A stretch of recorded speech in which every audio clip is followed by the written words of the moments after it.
చంద్రశేఖర్ లైవ్లో అందుబాటులో ఉన్నారు. చంద్రశేఖర్, ఎన్నికలు సమీపిస్తున్న వేళ ఏపీలో అభ్యర్థుల లెక్కలు కొలిక్కి వస్తున్నాయి. ఇప్పటికే 99 మందితో టీడీపీ జనసేన ఉమ్మడి జాబితా ప్రకటించిన పరిస్థితి. సో దీనికి సంబంధించిన లేటెస్ట్ అప్డేట్స్ ఏంటి చంద్రశేఖర్?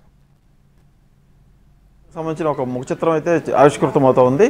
ఇప్పటికే వైసీపీ 65 మంది ఎమ్మెల్యేలని కొంతమంది మార్చడం కానీ, కొంతమంది కొత్త వాళ్ళని పెట్టుకోవడం కానీ, పాత వాళ్ళని స్థానచలనం చేయడం కానీ ఇలాంటి కార్యక్రమాలతోటి 65 మంది ఎమ్మెల్యేలను మార్చుకుంది. 65 మంది ఎమ్మెల్యేలను ఆ పార్టీ ప్రకటించింది. అంటే దాదాపు 3వ వంతు స్థానాలకు వైసీపీ అభ్యర్థులను ప్రకటించినట్టు అయింది. ఇప్పుడు టీడీపీ జనసేన 99 మంది, అంటే జనసేనకు ఇంకొక 19 స్థానాలు కూడా ఇచ్చేశారు.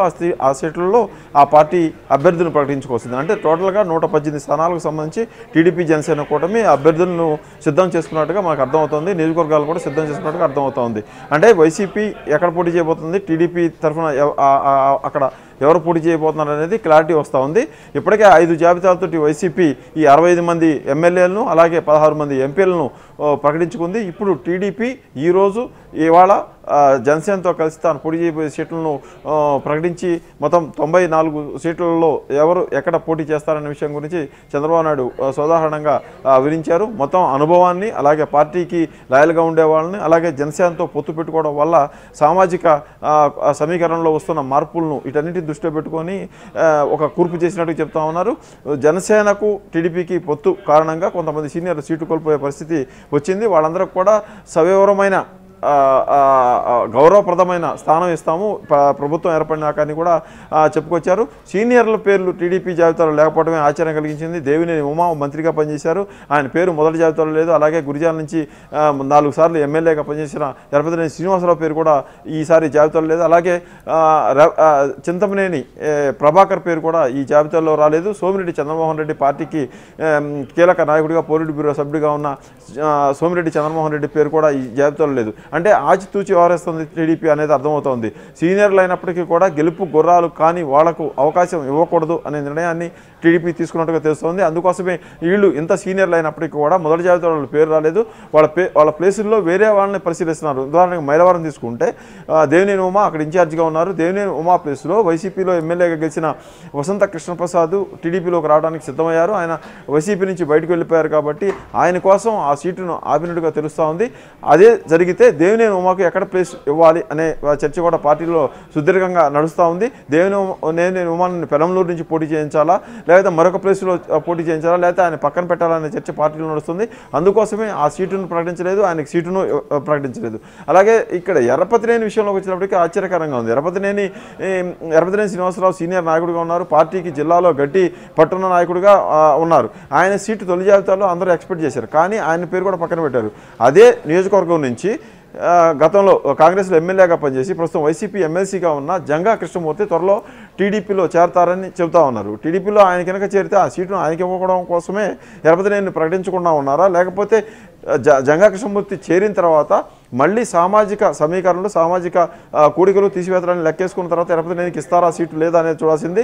ఒక పేరు కూడా వినిపిస్తూ ఉంది. ఎరపతినేని శ్రీనివాసరావు నసరాపేట నుంచి పోటీ చేస్తే ఎలా ఉంటుందన్న ఆలోచన కూడా నడుస్తుంది. నసరాపేటలో చదవలవాడ అరవింద్ బాబు ఎప్పటి నుంచో ఇన్ఛార్జిగా ఉన్నారు. పోయినసారి ఎలక్షన్లో ఆయన పోటీ చేసి ఓడిపోయారు. మళ్ళీ ఎలక్షన్లో పోటీ చేయడానికి ఆయన సిద్ధంగా ఉన్నారు. అయితే ఈసారి నసరాపేట సీట్ను ఆషామాషిగా వదులుకోకుండా గట్టి ఫైట్ ఇవ్వాలనే ఆలోచనలో టీడీపీ ఉంది. అందుకోసం ఎరపతినేని నసరాపేటకు షిఫ్ట్ చేసి గురిజాల్లో జంగా కృష్ణమూర్తిని పోటీ చేయించడం ద్వారా బీసీ కాంబినేషన్ను గురిజాల్లో పల్నాడులో పెట్టినట్టు అవుతుందనే ఆలోచనలో టీడీపీ ఉన్నట్టు తెలుస్తోంది. ఎందుకంటే నసరాపేట పార్లమెంట్ సీటుని మాజీ మంత్రి అనిల్కి వైసీపీ ఇచ్చింది.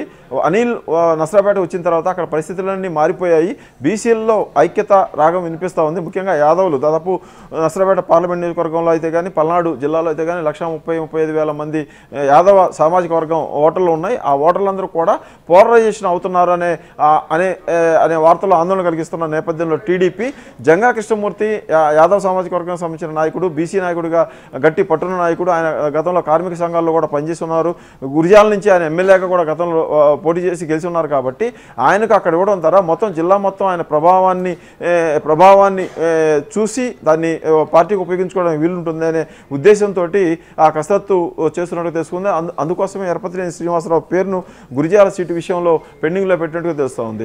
అలాగే సోమిరెడ్డి చంద్రమోహన్ రెడ్డి వరుసగా పోటీ చేసినప్పుడల్లా ఆయన ఓడిపోతూ వస్తూ ఉన్నారు. మంత్రి కాకాని గోవర్ధన్ రెడ్డి మీద ఈసారి కూడా ఆయన పోటీ చేస్తే పరిస్థితి ఎలా ఉంటుందన్న మీద అనేక సర్వేలు కూడా పార్టీ చేసుకుంది. సర్వేలన్నీ కూడా సానుకూలంగా లేవనే అర్థం వచ్చేలాగా ఇప్పుడు సోమిరెడ్డి చంద్రమోహన్ రెడ్డి పేరును టీడీపీ పక్కన పెట్టినట్టుగా మనకు అర్థమవుతా ఉంది. ఇలాంటి పరిస్థితులు చూసుకుంటే టీడీపీకి ఇది చావో రేవో తెలుసుకోవాల్సిన ఎలక్షన్లు. టీడీపీ ఇప్పటికే రాష్ట్ర విభజన తర్వాత ఒకసారి గెలిచింది, ఒకసారి ఓడిపోయింది. చంద్రబాబు నాయుడు ఏజ్ 70 సంవత్సరాలకు దగ్గర పడింది. ఆ పార్టీ నిలదొక్కుకోవాలంటే ఖచ్చితంగా ఇప్పుడు గెలిచి తీరాల్సిన పరిస్థితి ఏర్పడింది. అలాగే 10 ఏళ్ల క్రితం పార్టీ పెట్టిన పవన్ కళ్యాణ్ కూడా ఈసారి తన పార్టీని సముచితమైన సంఖ్యలో సముచితమైన రీతిలో సీట్లను సాధించుకోకపోతే ఆయన పార్టీ కూడా ప్రశాంతకంగా మారే పరిస్థితి ఏర్పడుతుంది. కాబట్టి ఎప్పుడో 2 ఏళ్ల క్రితమే పవన్ కళ్యాణ్ బేషరతుగా అంటే షరతులేవి పెట్టకుండా రాష్ట్రంలో ప్రతిపక్ష ఓటు చీలకుండా ఉండడం కోసం నేను ప్రయత్నం చేస్తాను అని ప్రకటించారు. అంటే ఆయన ఒంటరిగా పోరాడడానికి సిద్ధంగా లేరు అనేది ఆ రోజే స్పష్టమైంది. 2022 మార్చిలో పార్టీ ఆవిర్భావ సభలో ఈ విషయాన్ని పవన్ కళ్యాణ్ చెప్పారు. ఆ తర్వాత చంద్రబాబు నాయుడు స్కిల్ క్యాంప్లో అరెస్ట్ కావడం, ఆయన రాజమండ్రి జైల్లో ఉండటం, ఆ రాజమండ్రి జైల్లో ఉన్న చంద్రబాబును పరామర్శించడానికి వెళ్ళిన పవన్ కళ్యాణ్ అక్కడే తాను టీడీపీతో పొత్తు పెట్టుకొని ఈసారి ఎన్నికల్లో పోటీ చేస్తానని ప్రకటించడం చకచకా జరిగిపోయాయి. అప్పటికే బీజేపీతో పొత్తులో ఉన్న జనసేన బీజేపీ విషయాన్ని పక్కన పెట్టి బీజేపీ పార్టీకి సమాచారం కూడా ఇవ్వకుండా టీడీపీతో కలిసిపోయారు. అంటే ఈ 2 పార్టీలు కూడా ఈ ఎన్నికలు చావో రేవో తేల్చుకోవాల్సిన పరిస్థితిని సృష్టించాయి. అందుకోసం ఇటు టీడీపీ రాజీ పడింది, అటు జనసేన రాజీ పడింది. ఇద్దరు కూడా సీట్ల విషయంలో చాలా ఆచితూచి వ్యవహరించారు.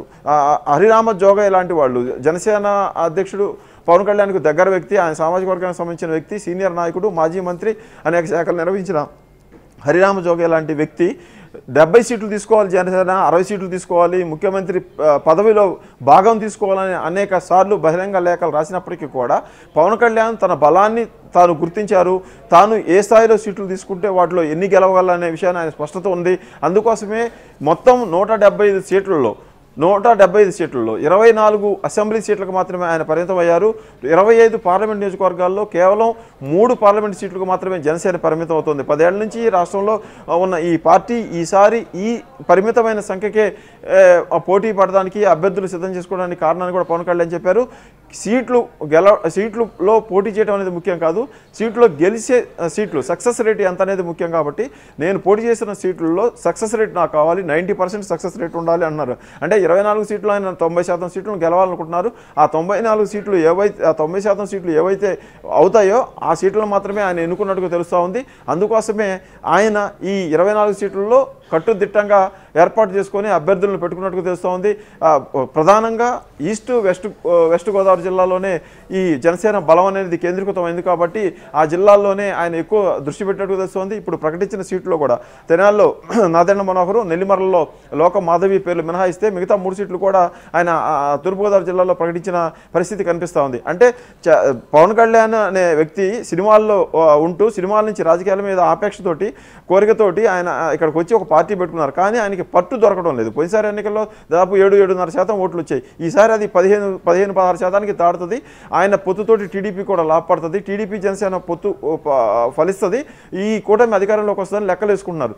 ఇలాంటి పరిస్థితుల్లో అంకెల కోసమో సంఖ్యల కోసమో చూసుకొని ఎక్కువ సీట్లను కావాలని తీసుకోవడం ద్వారా ఎక్కువ సీట్లను తీసుకొని వాటిలో ఓడిపోయి అవతల పార్టీకి అంటే వైసీపీకి విజయాన్ని అందించడమో, వైసీపీకి అవసరమైన ఎమ్మెల్యేల సంఖ్యను పెంచడమో అనే చేసేదానికంటే కూడా ఎక్కడైతే బలం ఉందో అక్కడ బలం ఉన్న సీట్లు మాత్రమే తీసుకోవాలి, బలం లేని సీట్లను వదులుకోవాలి, అక్కడ ఉన్న పార్టీ నేతలకు నచ్చజెప్పుకోవాలనే ఉద్దేశంతో జనసేన ఉన్నట్టు తెలుస్తోంది. దానికోసమే మొదటి నుంచి కూడా చర్చలు జరుగుతున్నాయి. ఎప్పుడైతే టీడీపీ జనసేన పొత్తు అధికారికంగా ప్రకటించారో అంతకుముందు నుంచి కూడా టీడీపీ జనసేన ఖచ్చితంగా పొత్తు పెట్టుకుంటాయి.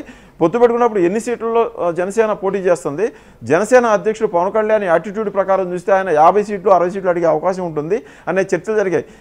ఒక దశలో ఆయన 70 సీట్లు అడుగుతున్నారని కూడా ఎందుకంటే టీడీపీకి పవన్ కళ్యాణ్ అవసరం ఉంది. పవన్ కళ్యాణ్ అనే వ్యక్తి సపోర్ట్ లేకపోతే టీడీపీ ఈసారి నెగ్గే పరిస్థితి ఉండదు, కనీసం పోటీ కూడా ఇచ్చే పరిస్థితి ఉండదు వైసీపీకి. కాబట్టి జనసేన అవసరం టీడీపీకి ఉంది. కాబట్టి ఆ అవసరాన్ని గ్రహించి దీపం ఉన్నప్పుడు ఇల్లు చక్కబెట్టుకోవాలనే కోణంలో జగన్ను ఓడించే సాకుతోటి పవన్ కళ్యాణ్ తన అవసరం ఉంది టీడీపీకి అనే కారణం చూపిస్తూ ఎక్కువ సీట్లు అడుగుతారనే ఒక చర్చ జరిగింది. కానీ పవన్ కళ్యాణ్ ఈ విషయంలో మాత్రం పరిణితి సాధించినట్టుగా తెలుస్తుంది. ఈ 10 ఏళ్ల రాజకీయ అనుభవంలో మాత్రం గెలిచే సీట్లు మాత్రమే ఎంచుకోవడం ద్వారా ప్రత్యర్థికి తాను విజయానికి అవకాశంగా మారకూడదని గట్టి నిర్ణయం తీసుకున్నట్టు తెలుస్తోంది. 24 సీట్లు అనేది జనసేనకు తక్కువే అనే వాదన ఉన్నప్పటికీ కానీ పార్టీ అధ్యక్షుడిగా ఆయన సంతృప్తి స్థాయిలో ఉన్నారు. 24 సీట్లలో 90% సీట్లు మనం గెలిస్తే ఖచ్చితంగా మిగతా సీట్లలో ఈ ఏదైతే మ్యాజిక్ మార్కు కావాల్సి ఉంటుందో 90 సీట్లు, ఆ 90 సీట్లను టీడీపీ జనసేన కలిసి గెలుచుకోవడానికి అవకాశం ఉంటుందనేది ఒకటి స్పష్టంగా అర్థమవుతుంది. ఇప్పుడు 118 సీట్లలో టీడీపీకి పోను, ఈ 24 సీట్లు జనసేనకు పోను, ఇంకా 57 సీట్లను ఈ పార్టీ టీడీపీ బీజేపీతో పంచుకోవాల్సి ఉంటుంది. అంటే జనసేనకి ఇవ్వాల్సిన 24 సీట్లు సంగతి అయిపోయింది. ఇక మిగిలిన 57 సీట్లు, ఈ 57 సీట్లు బీజేపీకి ఎన్ని సీట్లు ఇస్తారనే చర్చ నడుస్తుంది. బీజేపీకి 9 లేక 8 సీట్లు ఇవ్వడానికి ఆస్కారం ఉన్నట్టు తెలుస్తోంది. అసలు మొత్తం చూస్తే ఈ ఎపిసోడ్లో బీజేపీ పాత్ర ఇంకా ఈ కూటమిలో ఉందా లేదా అనే సందేహాలు కూడా వ్యక్తం అవుతున్నాయి. ఎందుకంటే చంద్రబాబు నాయుడు 15 రోజుల క్రితం ఢిల్లీ వెళ్లారు, అర్ధరాత్రి పూట అమిత్ షాని కలిసి వచ్చారు, నడ్డాతో మాట్లాడొచ్చారు.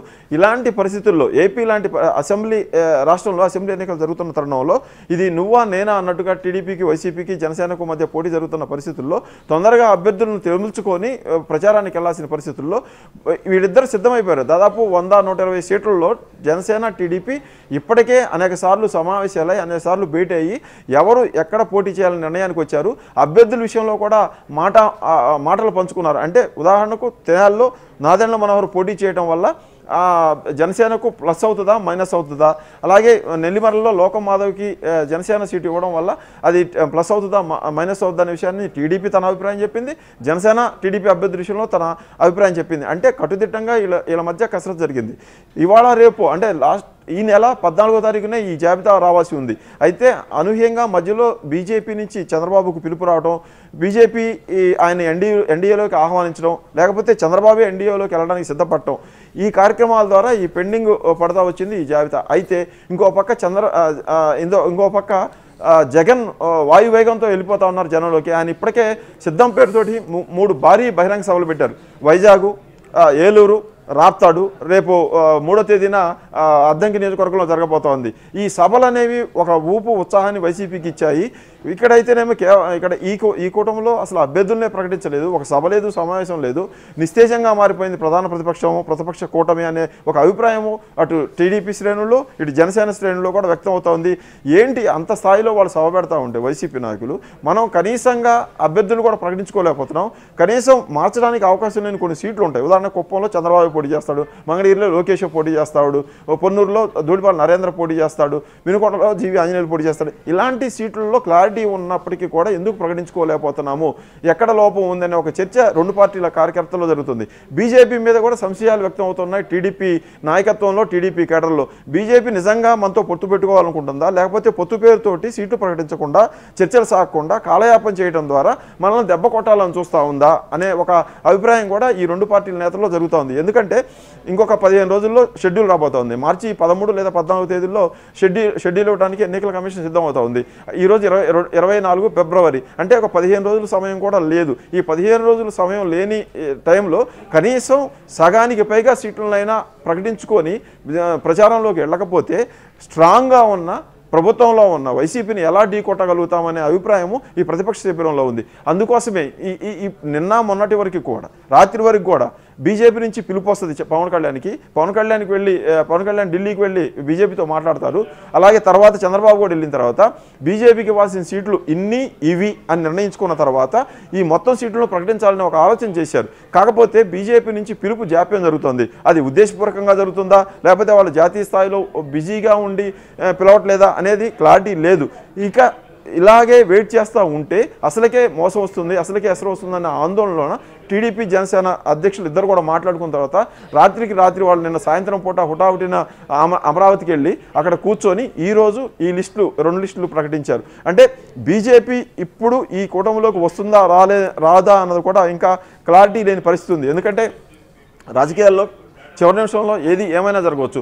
బీజేపీ మనసు మార్చుకుంటే ఈ కూటమి బయట నుంచే ఆ పార్టీ పోటీ చేసే పరిస్థితి ఉంటుంది. అయితే ఒక 57 సీట్లను మిగల్చడం ద్వారా అలాగే ప్రకటించిన సీట్లు బీజేపీకి ఇవ్వడానికి అవకాశం ఉన్న సీట్లు ఏవైతే ఉన్నాయో ఆ సీట్లను టీడీపీ జనసేన అలాగే విడిచిపెట్టాయి. ఉదాహరణకు వైజాగ్ నార్త్ అక్కడ విష్ణుకుమార్ రాజు గతంలో పోటీ చేశారు, ఆయన మళ్ళీ అక్కడ పోటీ చేయాలని చూస్తూ ఉన్నారు, అందుకే ఆ సీట్ను ఆయన కోసం వదిలేరు. అలాగే కైకలూరు గతంలో బీజేపీ గెలిచిన 2014లో అలాంటి సీట్లు, అలాగే తాడేపల్లిగూడెం లాంటి సీట్లు కూడా గతంలో బీజేపీ పోటీ చేసి గెలుచుకున్న పరిస్థితి కనిపిస్తూ ఉంది.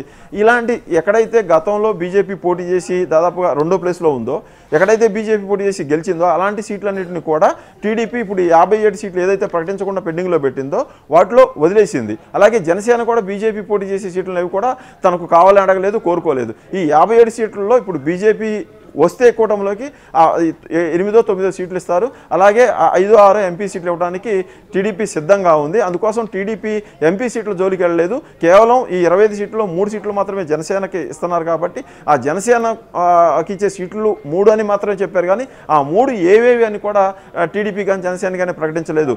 ఇప్పుడైనా కానీ బీజేపీ ముందుకు వస్తుందా లేదా అనేది కూడా ఈ 2 పార్టీల్లో కూడా సందేహం ఉంది. అసలు బీజేపీ మనకు మంచి చేస్తుందా చెడు చేస్తుందా అనే సందేహాలు కూడా కొంతమంది నాయకులు వ్యక్తం చేస్తున్న పరిస్థితి కూడా కనిపిస్తుంది. ఎందుకంటే బీజేపీతో పొత్తు వద్దనే వాదన 2 పార్టీల్లో కూడా ఎప్పటి నుంచో వినిపిస్తోంది. అయితే తప్పనిసరి పరిస్థితుల్లో ఆప్షన్ లేని పరిస్థితుల్లో చంద్రబాబు నాయుడు అలాగే జనసేన అధ్యక్షుడు పవన్ కళ్యాణ్ బీజేపీతో పొత్తుకు వెళ్లాలని నిర్ణయం తీసుకున్నారు. పొత్తు కోసం నేను ఢిల్లీ పెద్దలతో చివాట్లు తిన్నానని కూడా పవన్ కళ్యాణ్ 2 రోజుల క్రితం భీమవరంలో చెప్పిన విషయం మనం చూసాం. అంటే ఇదంతా కూడా ఇష్టంగా అయిష్టంగా ఏదో జరుగుతున్నట్టుగా అనిపిస్తూ ఉంది. ఇప్పుడు బీజేపీ పొత్తులోకి వస్తుందా లేదా, ఈ సీట్ల ప్రకటన తర్వాత ఆ పార్టీ రియాక్షన్ ఏంటి, ఎలా ఉంటుంది అనేది కూడా మనం చూస్తే మనకు మొత్తం పిక్చర్ ఈ కూటమిలోకి బీజేపీ ఉంటుందా లేదనేది అర్థమయ్యే అవకాశం ఉంటుంది. Rafi, right, thanks for updates Chandrashekar. Right, అది ఎన్నికలు సమీపిస్తున్న వేళ ఏపీలో అభ్యర్థుల లెక్కలు కొలిక్కి వస్తున్నాయి. 99 మందితో టీడీపీ జనసేన ఉమ్మడి జాబితా ప్రకటించింది.